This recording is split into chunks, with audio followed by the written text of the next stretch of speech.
കഴിഞ്ഞ ദിവസമാണ് ഇന്ത്യയുടെ 100 ടണ്ണിലധികം സ്വർണം UK-യിൽ നിന്ന് ഇന്ത്യയിലെ RBIയുടെ മുംബൈയിലും നാഗപ്പൂരുമുള്ള നിലവറകളിലേക്ക് മാറ്റിയതായിട്ട് വാർത്ത പുറത്തു വന്നത്. ഇതൊരു വലിയ വാർത്ത തന്നെയായിരുന്നു.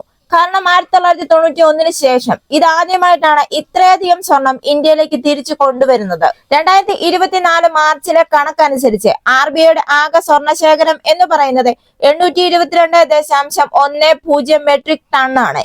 ഇന്ത്യയിലേക്കുള്ള ഈ 100 മെട്രിക് ടൺ സ്വർണം തിരിച്ചു കൊണ്ടുവന്നപ്പോൾ രാജ്യത്തിനകത്ത് സംഭരിച്ചിരിക്കുന്ന സ്വർണത്തിന്റെ മൊത്തത്തിലുള്ള അളവ് 408 മെട്രിക് ടണ്ണായി. അത്ര തന്നെ സ്വർണം ഇനിയും വിദേശത്ത് സൂക്ഷിച്ചിട്ടുമുണ്ട്. സെൻട്രൽ ബാങ്കിന്റെ വാർഷിക റിപ്പോർട്ട് അനുസരിച്ച് 308 മെട്രിക് ടൺ സ്വർണം ഇന്ത്യയിൽ ഇഷ്യൂ ചെയ്ത നോട്ടുകളുടെ പിൻബലമായി സൂക്ഷിച്ചിരിക്കുന്നു. 100.28 ടൺ പ്രാദേശികമായി ബാങ്കിംഗ് വകുപ്പിന്റെ ആസ്തിയായി സൂക്ഷിച്ചിരിക്കുന്നു. മൊത്തം സ്വർണ്ണ ശേഖരത്തിൽ 413.79 മെട്രിക് ടൺ വിദേശത്താണ് സൂക്ഷിച്ചിരിക്കുന്നത്.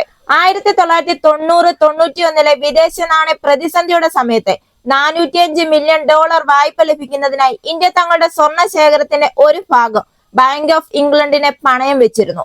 1991 നവംബറോടെ വായ്പ തിരിച്ചടച്ചെങ്കിലും സ്വർണം തിരിച്ചു കൊണ്ടുവന്നില്ല. RBI സ്വർണം UK-യിൽ തന്നെ സൂക്ഷിക്കാൻ തീരുമാനിക്കുകയായിരുന്നു.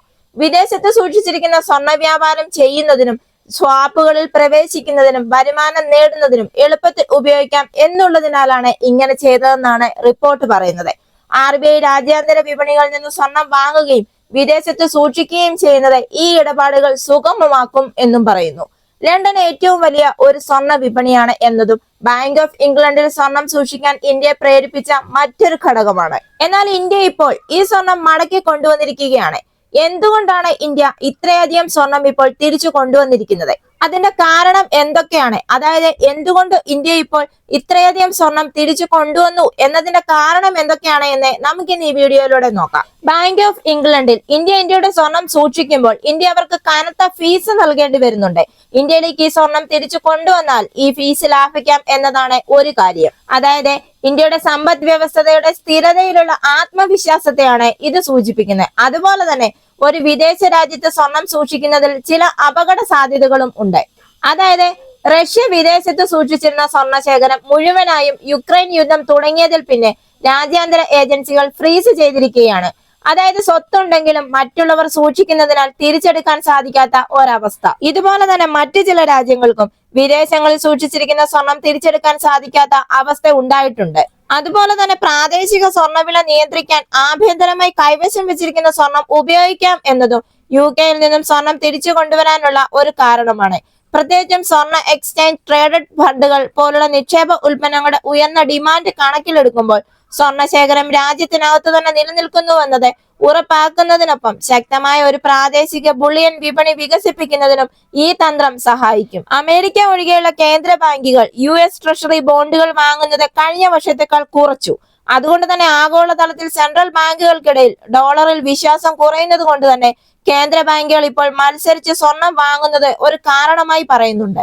അതുപോലെ തന്നെ വിദേശ നാണ്യ കരുതൽ ശേഖരം വൈവിധ്യവൽക്കരിക്കാനും പണപ്പെരുപ്പത്തിനും കറൻസി ചാഞ്ചാട്ടത്തിനും എതിരെ പോരാടാനുള്ള ഒരു ഉപാധിയായും സ്വർണത്തിലുള്ള നിക്ഷേപത്തെ കേന്ദ്ര ബാങ്കുകൾ കാണുന്നുണ്ട്. കറൻസിയെ അപേക്ഷിച്ച് സ്വർണം സ്ഥിരതയുള്ള ഒരു ആസ്തി ആയതുകൊണ്ട് തന്നെ കേന്ദ്ര ബാങ്കുകൾ കൂടുതലായി സ്വർണ്ണ ശേഖരമാണ് കരുതുന്നത്.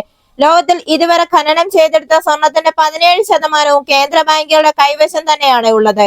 രാജ്യത്തിന്റെ പൊതുസ്വത്തായി കണക്കിലെടുത്ത് ഇറക്കുമതിക്ക് കസ്റ്റംസ് തീരുവ ഇളവ് നൽകിയിരുന്നു എങ്കിലും GST തുക പൂർണ്ണമായും കെട്ടിവെച്ചിട്ടാണ് സ്വർണം ഇന്ത്യയിലേക്ക് എത്തിച്ചിരിക്കുന്നത്. എന്നാൽ വിദേശ നിക്ഷേപം കൂടി വരുന്ന സാഹചര്യം കണക്കിലെടുത്താണ് ഈ സ്വത്ത് രാജ്യത്തേക്ക് മാറ്റിയതെന്നാണ് റിസർവ് ബാങ്ക് ഉദ്യോഗസ്ഥർ അറിയിച്ചിരിക്കുന്നത്. സാമ്പത്തിക പ്രതിസന്ധി മറികടക്കാനായി 1991 കേന്ദ്ര സർക്കാർ സ്വർണം പണയം വെച്ചിരുന്നു. അതിനുശേഷം സാമ്പത്തിക രംഗം ശക്തി പ്രാപിച്ചതോടെ വിദേശത്ത് ഇന്ത്യ നിക്ഷേപങ്ങൾ ആരംഭിക്കുകയായിരുന്നു. 2010 IMF-ൽ നിന്ന് ഇന്ത്യ 200 ടൺ സ്വർണം വാങ്ങിയിരുന്നു. പിന്നീടുള്ള ഓരോ വർഷവും ഈ നിക്ഷേപം തുടർന്നു. 2023 ഇന്ത്യയുടെ സ്വർണ്ണ നിക്ഷേപം എന്ന് പറയുന്നത് 794.6 ടണ്ണും 2024 ആയപ്പോഴേക്കും 822.1 ടണ്ണും ആയി. എന്തായാലും 1991 പണയം വെച്ച ഇന്ത്യയുടെ പൊതുസ്വത്തെ ഇത്രയും വർഷങ്ങൾക്ക് ശേഷം ഇന്ത്യയിലേക്ക് തിരിച്ചെത്തി എന്നത് നല്ലൊരു കാര്യമാണ്. നല്ലൊരു ഭരണകൂടം ഉണ്ടെങ്കിൽ ഏത് പ്രതിസന്ധി ഘട്ടങ്ങളിലും ഇന്ത്യക്ക് തല ഉയർത്തിപ്പിടിച്ച് നിൽക്കാം എന്നതിന്റെ ഒരു തെളിവ് കൂടിയാണിത്.